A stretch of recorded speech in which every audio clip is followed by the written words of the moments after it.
ನಮಸ್ಕಾರ. ಸುದ್ದಿ ಮಧ್ಯಾಹ್ನಗೆ ಸ್ವಾಗತ. ನಾನು ತುಳಸಿ ಹರೀಶ್. ಇದೀಗ ಈ ಕ್ಷಣದ ಹೆಡ್ಲೈನ್ಸ್. ಮಹಾಕುಂಭಮೇಳದಲ್ಲಿ ಮತ್ತೆ ಅಗ್ನಿ ಅವಘಡ. ಹರಿಹರಾನಂದ ಸ್ವಾಮೀಜಿ ಇದ್ದ ಟೆಂಟ್ನಲ್ಲಿ ಕಾಣಿಸಿಕೊಂಡ ಬೆಂಕಿ ನಂದಿಸಲು ಅಗ್ನಿಶಾಮಕ ದಳ ಸಿಬ್ಬಂದಿ ಹರಸಾಹಸ.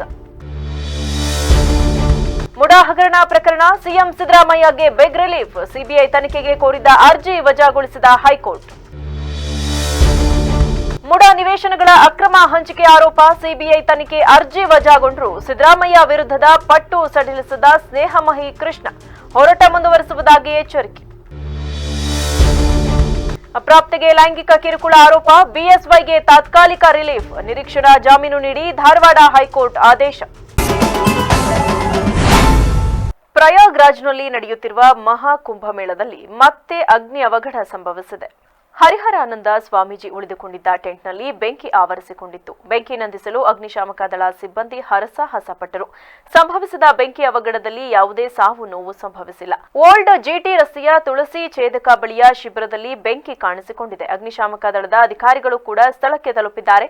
ಬೆಂಕಿಗೆ ಕಾರಣವೇನೆಂಬುದರ ಕುರಿತು ತನಿಖೆ ನಡೆಯುತ್ತಿದೆ ಎಂದು ಕಾಕ್ಚೌಕ್ ಪೊಲೀಸರು ಠಾಣೆಯ ಉಸ್ತುವಾರಿ ಇನ್ಸ್ಪೆಕ್ಟರ್ ಯೋಗೇಶ್ ಚತುರ್ವೇದಿ ತಿಳಿಸಿದ್ದಾರೆ.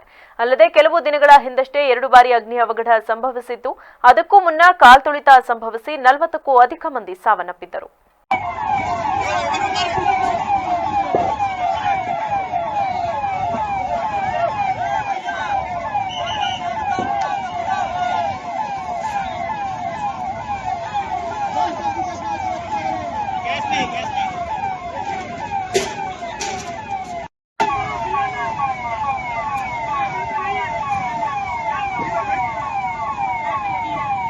ಮೈಸೂರು ನಗರ ಅಭಿವೃದ್ಧಿ ಪ್ರಾಧಿಕಾರದ ನಿವೇಶನಗಳ ಅಕ್ರಮ ಹಂಚಿಕೆ ಆರೋಪಕ್ಕೆ ಸಂಬಂಧಿಸಿದ ಪ್ರಕರಣದಲ್ಲಿ ತನಿಖೆಯನ್ನ ಸಿಬಿಐಗೆ ವಹಿಸಬೇಕು ಎಂದು ಕೋರಿ ಸಲ್ಲಿಸಲಾದ ಅರ್ಜಿಯನ್ನ ಕರ್ನಾಟಕ ಹೈಕೋರ್ಟ್ ಶುಕ್ರವಾರ ತಿರಸ್ಕರಿಸಿದೆ.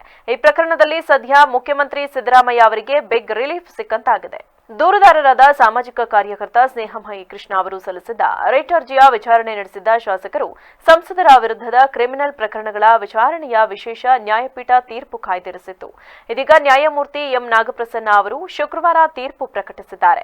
ಮೈಸೂರಿನ ಕೆಸರೆ ಗ್ರಾಮದಲ್ಲಿ ಸ್ವಾಧೀನಪಡಿಸಿಕೊಂಡ ಪಾರ್ವತಿಯವರ 3 ಎಕರೆ 16 ಗುಂಟೆ ಭೂಮಿಗೆ ಬದಲಾಗಿ ಮೈಸೂರು ನಗರಾಭಿವೃದ್ಧಿ ಪ್ರಾಧಿಕಾರದಿಂದ ಮೈಸೂರಿನ ಹೃದಯ ಭಾಗದಲ್ಲಿನ 14 ನಿವೇಶನಗಳನ್ನು ಪಡೆದ ಆರೋಪವಿದೆ. ಲೋಕಾಯುಕ್ತ ಪೊಲೀಸರಲ್ಲದೆ ಜಾರಿ ನಿರ್ದೇಶನಾಲಯವು ಈ ಪ್ರಕರಣದಲ್ಲಿ ತನಿಖೆ ನಡೆಸುತ್ತಾ ಇದೆ.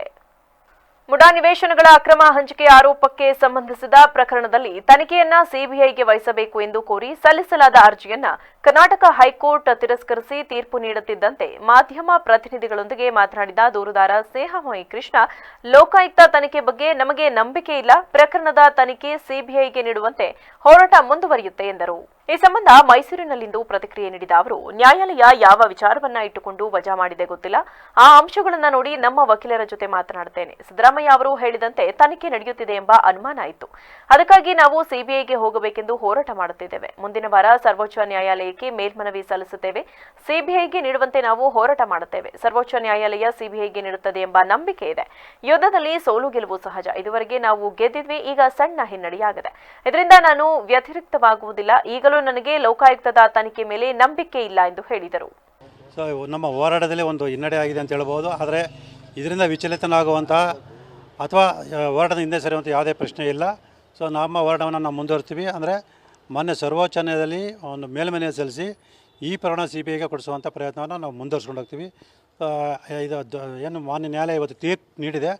ಆ ತೀರ್ಪಿನಲ್ಲಿ ಯಾವ ಅಂಶಗಳನ್ನು ಪರಿಗಣಿಸಿ ನಮ್ಮ ಅರ್ಜಿಯನ್ನು ತಿರಸ್ಕಾರ ಮಾಡಿದೆ ಅನ್ನೋದನ್ನು ಪರಿಗಣಿಸಿ ಆ ಅಂಶಗಳಿಗೆ ನಾವು ಏನು ಉತ್ತರವನ್ನು ಕೊಡ್ಬೋದು ಮತ್ತು ಅದಕ್ಕೆ ಪೂರಕವಾಗಿ ಏನು ದಾಖಲಾತಿಯನ್ನು ಕೊಡ್ಬೋದು ಅನ್ನೋದ್ರ ಬಗ್ಗೆ ನಮ್ಮ ವಕೀಲರ ಜೊತೆ ಚರ್ಚೆ ಮಾಡಿ ಕೂಡಲೇ ಈ ಪ್ರಕರಣವನ್ನು ಸಿಬಿಐ ಕೊಡಿ ಅಂತೇಳಿ ಮತ್ತು ಈ ಒಂದು ತೀರ್ಪನ್ನು ಪ್ರಶ್ನಿಸಿ ನಾವು ಮಾನ್ಯ ಸರ್ವೋಚ್ಚ ನ್ಯಾಯಾಲಯಕ್ಕೆ ಅರ್ಜಿಯನ್ನು ಸಲ್ಲಿಸ್ತೀವಿ.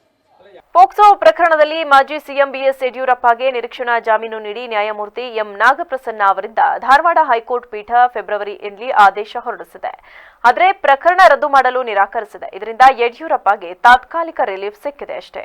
ಅಪ್ರಾಪ್ತೆಗೆ ಲೈಂಗಿಕ ಕಿರುಕುಳ ನೀಡಿದ ಆರೋಪದಲ್ಲಿ 2024ರ ಮಾರ್ಚ್ 3ರಂದು ಬಿಎಸ್ವೈ ವಿರುದ್ಧ ಸದಾಶಿವನಗರ ಪೊಲೀಸ್ ಠಾಣೆಯಲ್ಲಿ ಪೋಕ್ಸೋ ಆರೋಪದ ಮೇಲೆ ಪ್ರಕರಣ ದಾಖಲಾಗಿತ್ತು. ದೂರಿನ ಆಧಾರದ ಮೇಲೆ ಎಫ್ಐಆರ್ ದಾಖಲಿಸಲಾಗಿದೆ. ಪ್ರಕರಣದ ಗಂಭೀರತೆ ಪರಿಗಣಿಸಿ ಸರ್ಕಾರವು ಸಿಐಡಿಗೆ ವರ್ಗಾವಣೆ ಮಾಡಿತ್ತು. ಸಿಐಡಿ ಅಧಿಕಾರಿಗಳು ಯಡಿಯೂರಪ್ಪ ಅವರಿಗೆ ನೋಟಿಸ್ ನೀಡಿ ವಿಚಾರಣೆಗೆ ಹಾಜರಾಗಲು ಸೂಚಿಸಿದರು. ಅದರಂತೆ ಯಡಿಯೂರಪ್ಪ ವಿಚಾರಣೆಗೆ ಹಾಜರಾಗಿ ತಮ್ಮ ಹೇಳಿಕೆಗಳನ್ನು ನೀಡಿದರು. ಈ ನಡುವೆ ತಮ್ಮ ವಿರುದ್ಧದ ಪ್ರಕರಣ ರದ್ದು ಮತ್ತು ನಿರೀಕ್ಷಣಾ ಜಾಮೀನು ಮಂಜೂರು ಮಾಡುವಂತೆ ಕೋರಿ ಯಡಿಯೂರಪ್ಪ ಹೈಕೋರ್ಟ್ಗೆ 2 ಪ್ರತ್ಯೇಕ ಅರ್ಜಿಗಳನ್ನು ಸಲ್ಲಿಸಿದರು. ಸದ್ಯ ಅಪ್ರಾಪ್ತ ಬಾಲಕಿಗೆ ಲೈಂಗಿಕ ಕಿರುಕುಳ ನೀಡಿದ ಆರೋಪದಲ್ಲಿ ಮಾಜಿ ಮುಖ್ಯಮಂತ್ರಿ ಬಿಎಸ್ ಯಡಿಯೂರಪ್ಪ ವಿರುದ್ಧ ದಾಖಲಾಗಿರುವ ಪೋಕ್ಸೋ ಪ್ರಕರಣ ರದ್ದು ಕೋರಿ ಸಲ್ಲಿಸಿರುವ ಅರ್ಜಿಯ ವಿಚಾರಣೆ ಮುಗಿದಿದ್ದು, ಇದೀಗ ಹೈಕೋರ್ಟ್ ತೀರ್ಪು ಕಾಯ್ದಿರಿಸಿತ್ತು. ಅದರಂತೆ ಇದೀಗ ಧಾರವಾಡ ಹೈಕೋರ್ಟ್ ಪೀಠ ಪ್ರಕರಣ ರದ್ದುಪಡಿಸಲು ನಿರಾಕರಿಸಿದ್ದು, ಕೇವಲ ನಿರೀಕ್ಷಣಾ ಜಾಮೀನು ನೀಡಿದೆ. ಹೀಗಾಗಿ ಯಡಿಯೂರಪ್ಪ ಬಂಧನದಿಂದ ಪಾರಾಗಿದ್ದಾರೆ ಹೊರತು ವಿಚಾರಣೆ ಎದುರಿಸಲೇಬೇಕಾಗಿದೆ. ಇನ್ನು ತಾಂತ್ರಿಕ ಕಾರಣಕ್ಕೆ ಈ ಪ್ರಕರಣವನ್ನ ಹೈಕೋರ್ಟ್ ಪೋಕ್ಸೋ ಕೋರ್ಟ್ಗೆ ವಾಪಸ್ ಮರಳಿಸಿದೆ. ಹೀಗಾಗಿ ಬಿಎಸ್ ಯಡಿಯೂರಪ್ಪ ಅವರು ಪೋಕ್ಸೋ ಕೋರ್ಟ್ನಲ್ಲಿ ವಿಚಾರಣೆ ಎದುರಿಸಬೇಕಿದೆ. ನೋಯ್ಡಾ ಮತ್ತು ದೆಹಲಿಯಲ್ಲಿ 2 ಶಾಲೆಗಳಿಗೆ ಶುಕ್ರವಾರ ಇಮೇಲ್ ಮೂಲಕ ಬಾಂಬ್ ಬೆದರಿಕೆಯ ಸಂದೇಶಗಳು ಬಂದಿವೆ. ಮಯೂರ್ ವಿಹಾರ್ 1ನೇ ಹಂತದಲ್ಲಿರುವ ಆಕ್ಲಾನ್ ಇಂಟರ್ನ್ಯಾಷನಲ್ ಸ್ಕೂಲ್ ಮತ್ತು ನೋಯ್ಡಾದ ಶಿವನಾಡರ್ ಶಾಲೆಗೆ ಬೆದರಿಕೆ ಇಮೇಲ್ಗಳು ಬಂದಿವೆ. ಬೆದರಿಕೆ ಸಂದೇಶ ಬರುತ್ತಿದ್ದಂತೆ ಮುನ್ನೆಚ್ಚರಿಕೆಯ ಕ್ರಮವಾಗಿ ಶಾಲಾ ಆಡಳಿತ ಮಂಡಳಿ ವಿದ್ಯಾರ್ಥಿಗಳನ್ನು ಕಳುಹಿಸದಂತೆ ಎಲ್ಲ ಪೋಷಕರಿಗೆ ಸಂದೇಶ ಕಳುಹಿಸಿದೆ. ಬಳಿಕ ಪೊಲೀಸರಿಗೆ ಮಾಹಿತಿಯನ್ನ ನೀಡಿದೆ.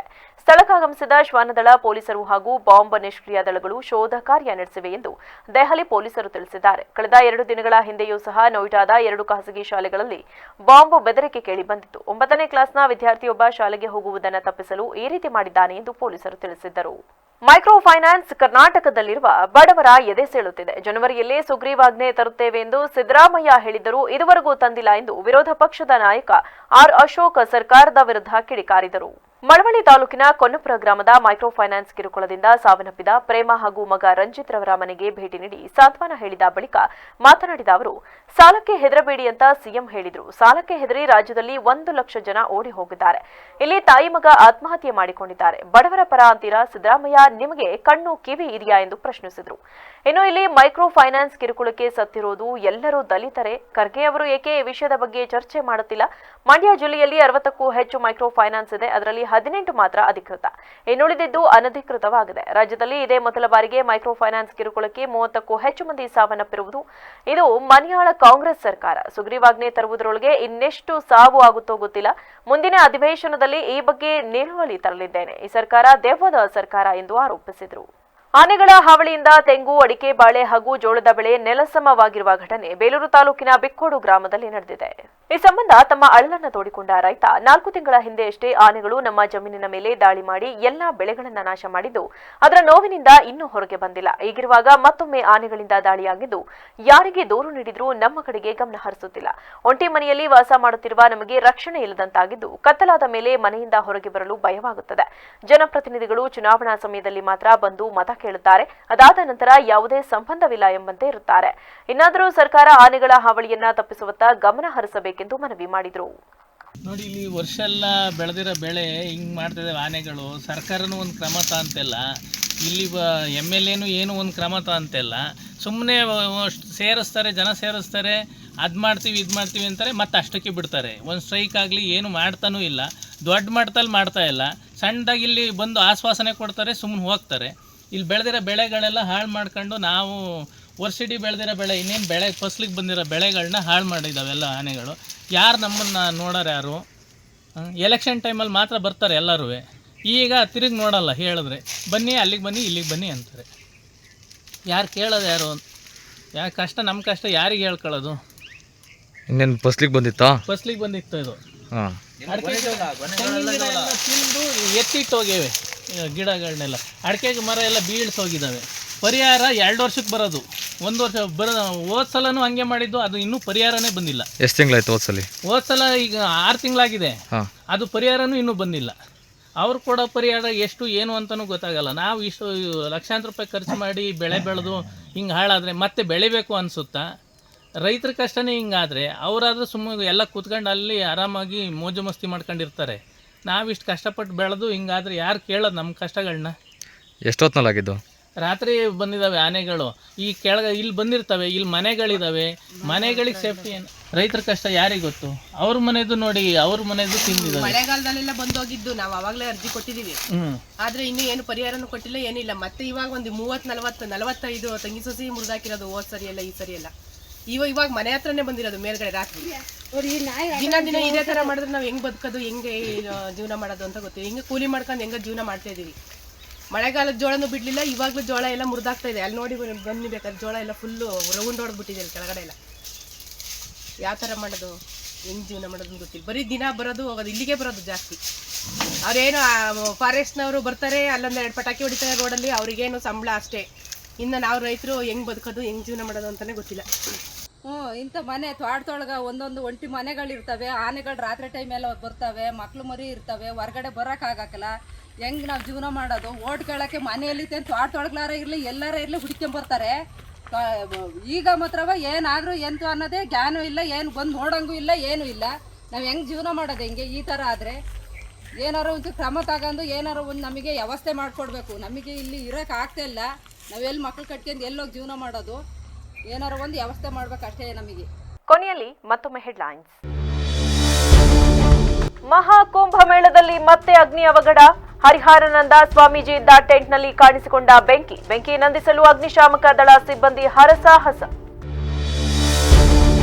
ಮುಡಾ ಹಗರಣ ಪ್ರಕರಣ, ಸಿಎಂ ಸಿದ್ದರಾಮಯ್ಯಗೆ ಬಿಗ್ ರಿಲೀಫ್. ಸಿಬಿಐ ತನಿಖೆಗೆ ಕೋರಿದ್ದ ಅರ್ಜಿ ವಜಾಗೊಳಿಸಿದ ಹೈಕೋರ್ಟ್.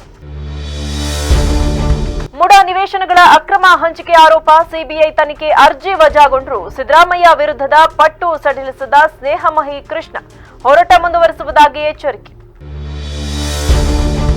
ಅಪ್ರಾಪ್ತೆಗೆ ಲೈಂಗಿಕ ಕಿರುಕುಳ ಆರೋಪ, ಬಿಎಸ್ವೈಗೆ ತಾತ್ಕಾಲಿಕ ರಿಲೀಫ್. ನಿರೀಕ್ಷಣಾ ಜಾಮೀನು ನೀಡಿ ಧಾರವಾಡ ಹೈಕೋರ್ಟ್ ಆದೇಶ. ಕ್ಷಣದ ಸುದ್ದಿಗಾಗಿ ನೋಡ್ತಾ ಇರಿ ವಿಬಿಸಿ ಟಿವಿ. ಇದು ಜನರ ಧ್ವನಿ, ಸತ್ಯದ ಕಡೆ ನಮ್ಮ ನಡೆ.